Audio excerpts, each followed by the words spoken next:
તો જૂનાગઢના માણાવદરમાં પણ ધોધમાર વરસાદ વરસ્યો છે। માણાવદરના ગ્રામ્ય પંથકમાં વરસાદની શરૂઆત થઈ ગઈ છે।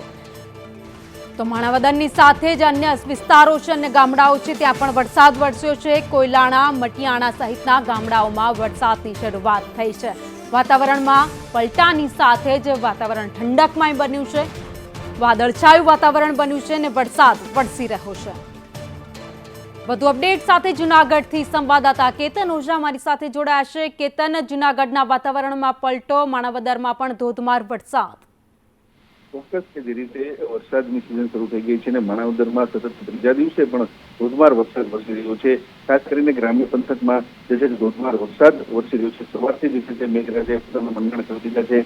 કોયલાણા, મટિયાણા, બાટવા સહિતના અનેક જે ગામડાઓ છે ત્યાં અત્યારે વરસાદની માહોલ જોવા મળી છે। ખેતીલાયક જે વાવણીલાયક વરસાદ થઈ જતા ખેડૂતો પણ જોવા મળી રહ્યા છે અને વરસાદ એક ધારે પડતાની સાથે જ અત્યાર સુધીમાં 1 થી 1.5 ઇંચ જેટલો વરસાદ ખાબકી ચૂક્યો છે। જી આભાર માહિતી માટે। એટલે કે જૂનાગઢમાં 1 થી 1.5 ઇંચ જેટલો વરસાદ અત્યાર સુધીમાં વરસી ચૂક્યો છે।